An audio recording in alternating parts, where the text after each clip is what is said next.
Bonjour, it's Théo. To celebrate the 10k followers on this YouTube channel, I wanted to do a Q&A, so I'm gonna answer your questions that you asked me in one of my last videos. First, I want to say thank you because all the questions were really interesting, and I will probably do a part 2 because I can't answer everything today. For those who don't know me, my name is Théo, I talk about Paris and the French way of life on this YouTube channel, and I make one video every single day, so don't hesitate to subscribe. How did you learn to speak English so well? Have you traveled to other countries?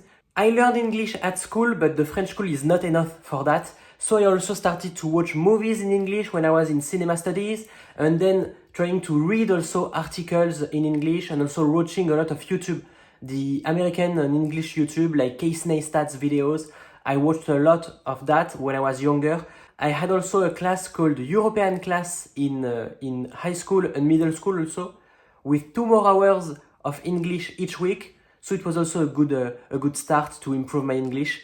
But it took a lot of time, and I really improved when I started to make videos in English. Have you traveled to other countries? Not that much. I'm not a big traveler. I should travel a little bit more, but when I was younger, I used to stay at home. And even when we were in vacation with my family, it was just to go to the grandma's house in the southwest of France. But I did a few trips, a few class trips to England and Scotland, and it was incredible. And I also went twice to New York City, but I didn't visit that much other countries, a little bit of Belgium, a little bit of Europe, but not that much. I'm not a big traveler, I need to travel more. How tall are you? I'm 177 centimeters, something like that. I think in the US size it's like 5'10", if I remember. What are some of your favorite cuisines besides French, and what food from those cuisines do you like? I really love the Mexican food and the spicy food. I love spiciness all the time, but not that much spicy, but I love to have some jalapeno, chilies in a burger or stuff. When I'm at home, I put sriracha on any dish, so I really love the spicy food. Italian food, Mexican food, Japanese food are my favorite ones beside the French, I think. If you could live in any city in France other than Paris, what city would it be and why? Ooh, I just love Paris so much, I can't imagine being in another big city. I would love also Bordeaux, I think, because most of my family from my mother's side is from Bordeaux. But the problem with Bordeaux is that it's close to the seaside, and I don't really like the beach and the seaside and the water. I don't really like that. So if I was living in Bordeaux, everybody, like all the colleagues and the friends, will say, oh, let's go to the beach, let's take a bath in the sea. I can't. I can't. I don't like that. And I won't be happy if everyone was going there and I was forcing myself. I love that Paris is not close to the sea, you know? Is your YouTube your only income now? It's not my only income because I'm also working on Instagram and TikTok and other social media even before starting this YouTube channel. I have many incomes that coming from influence. Also, when you go to restaurants, are they paying or sponsoring you, and are you paying for that? It's a good question, really interesting. I'm not paying to try the restaurant, except if you will see like a paid partnership put in the description of an Instagram reel, for example, and I don't do that many paid partnership for the restaurant. I'm trying to do a little bit more because it's also a good way to have money, you know, to pay the rent. But usually the restaurant I'm not paid, but I'm invited for free. It's like a press invitation. Most of the restaurants do that for the press, for the influencers, for the journalists, to invite them, and if they like the restaurant, they will maybe talk about it, but nothing is mandatory. I'm really protecting my freedom of speech in the influence business, and when I'm just invited to try a restaurant, there is no contract, no agreement. I don't have to make a content. I'm only doing that if I want to, and I'm free to say what I want and to even criticize the restaurant. It's not a paid or a commercial collaboration, but just an invitation, and I put it in the description and the caption of the videos and the reels. When I'm invited or when it's paid, it's always written. And for the incomes, sometimes the restaurants are paying and make a paid collaboration, but also I created guides of Paris that I sell on my website, and I'm also making like brand partnerships like an influencer. I made a video for the Galerie Lafayette or for the Olympics also. It was on Instagram, and it's like the main part of my job right now. But YouTube is not enough. I have Instagram and TikTok because it's my main platforms right now, but I want YouTube to be really big, and I hope one day just YouTube will be enough. I'm still curious what your parents serve for dinner at your house on an ordinary basis. That's a really good question, really interesting, because even if I love food and I tried a lot of restaurants, my parents were not incredible cooks. My mom loved to make cakes and pies and to do anything in the oven, like create some pies. But for the food that you fry in the pan, she doesn't really like that much. We didn't have the best food at home because I was really a picky eater when I was young. So it was only like pasta and chicken, But it was because I was a real picky eater and I discovered food with the restaurant, with also becoming an adult and trying new food and discovered that all the food that I was not liking when I was a kid, it was actually delicious. And it opened my mind with all the different food, and the restaurant helped me a lot to discover that food. Looking back at your last 100 videos, which one were your favorite to film and which one were the most difficult to film or edit? What are you surprised to have learned along the way? My favorite ones, maybe, I usually love most of my videos. I'm not a big fan of my videos when it's just a sit-in, when I'm in my bedroom. It's easy to shoot, but it's not really creative. I'm really happy for the exploration that I do when I visit some district. Also, when I'm making an event or sharing something with my friends. I remember my video with the PSG dinner with Paul, my friend, who is a real fan of the PSG, and it was an incredible event. And the video is not that much famous on my YouTube channel, but I'm really proud of that. And I'm usually proud of the moments that I spend with people around me, more than just the videos. And for the videos that are difficult to edit, usually it's the video that have a lot of screenshots. When I was doing the ranking of the 20 arrondissement of Paris, it was difficult to edit because I had to put a lot of different screenshots of the ranking and do a lot of cuts. Usually it's those ones that are the most difficult. I imagine you do some advanced planning for your content. How do you generate and select ideas for your videos? And do you use a content planning tool? Really interesting question, because when I tell people that I'm making one video every day, usually they say, how do you find the ideas? I don't struggle to find ideas because since I'm like 13 years old, I'm writing down all my ideas. I have notes on my laptop and on my phone and even some notebooks to write anything that is crossing my mind, from ideas of a business, of a book, of a novel, of a story, of a video, anything. I write down anything. So my mind is used to find new ideas like that.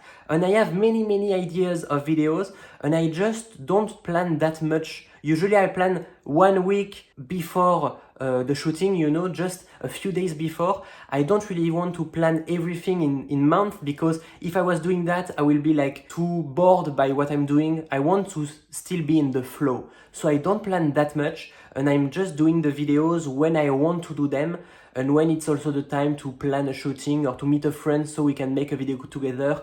Usually I plan just a few days before. So I'm not really organized that much for the videos, because I just want to go with the flow with my videos and to also be ready to adapt myself and to change something when I want to change, or to talk about a new subject like the elections when it's the time of this subject. You stated in an earlier video that your parents were uninspired and unsure about your choice of career. Have they had a change of heart now that you are so successful? Thank you for saying that I'm so successful. I don't know if I am that much successful, but it's still a big success. For me, it's incredible. My parents changed a lot about YouTube and stuff and the influencer world. They were still supporting me with what I was doing, because they always told me that I can do whatever I want with my studies. And when I was in cinema studies, it was still connected with the videos, so it was still in the same universe, I was still doing the same things. And when it started to grow on Instagram and TikTok, my parents were incredibly proud and really happy for that. So they think that I am like a superstar or something. And so they are really happy, they are really proud of what I'm doing, and they are really supporting me because they know that I do what I love and it's important for me and it's working also, so they are really proud. Now, an important question, many people ask for that. Do you have someone special in your life? And would you ever have any children in the future? The truth is that I'm single. I don't have someone special right now in my life. My DMs are open. But no, I'm still single right now. Also, I'm really busy with my work and my videos, but I know that I can find time for someone, so I'm not against it, so I'm really open. And I would love to have children. It's really important for me. I'm thinking about that a lot, even if I'm single, I'm thinking about having children. I grew up with little brothers, and my mom was also taking care of children at home, of other children, like a nanny. So I grew up with many children, and it's important also for me to create my own family in this way, and to have kids. It's important. It's something important, so I would love to have children. Not now, not too soon, but I would love to. But I need to find a girl for that. This is the first step, What have you learned from your viewers' comments? It's really interesting. I think I've learned a lot, but not particular things, but more a vibe. I discovered that I could interest people just by sharing my life, and also that people were ready to follow me like every day, and it creates something in yourself. It gives you a lot of confidence, and to see that even the ordinary stuff can be interesting for someone. I think that's the most important that I discovered, even if I had an idea about that when I was younger, because I was already in the influence business. But I wanted to share something like casual and the daily life, and to see that people could also love that, and it's not just the big and shiny stuff that is interesting to people, and not just the big Mr. Beast type of concept, but also that on YouTube people just want to also see other human, and to see the daily life on other people, and to connect with them. I discovered that it was possible with my comments. Now, a really complex question. Why do you think that the older generation is so stuck in the past and unwilling to change? Why are they scared of the diversity of the youth? I think it was always that in the past generations. It's always the uncertainty of the future that scared them. And also, maybe many people are nostalgic of their youth, and as they are getting older, they think that they have less power on the world and less power in their life, and they think that their life is over and it's too late and they can't do anything. But I think it's a wrong idea. You can start over anything now at any age. You can start something new. And I really love the work of Gary Vaynerchuk, for example, as an entrepreneur, as a content creator, because he's always telling people that they are still young and they can create a lot of stuff. And even at 60 or 80 years old, you can still create things. And I think that many older people think that it's too late and think that they have less power, and they are scared of that. That's why they are scared of seeing the youth different than them, because they think that the youth won't use their life as they use their own. When you see people doing something different, you think that you did the bad choice, or that the young people are doing the bad choice, and you want to tell them. And I think it's why many old people are scared of the youth.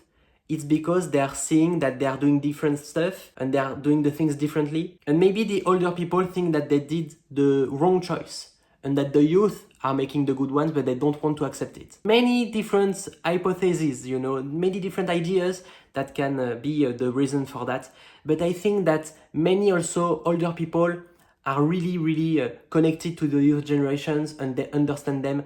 And it's not just black and white, it's not just the old versus the youth. I truly believe, and I know people that are older that are young in their mind, And I encourage everyone to talk to young generations or to older generations, to connect and not just be separated, not be divided, If everyone can open the dialogue, everyone can understand each other. And the last questions of today: what are your personal and career-wise future plans or wishes? I wanted to finish with this question because I have many plans. I want to do many stuff.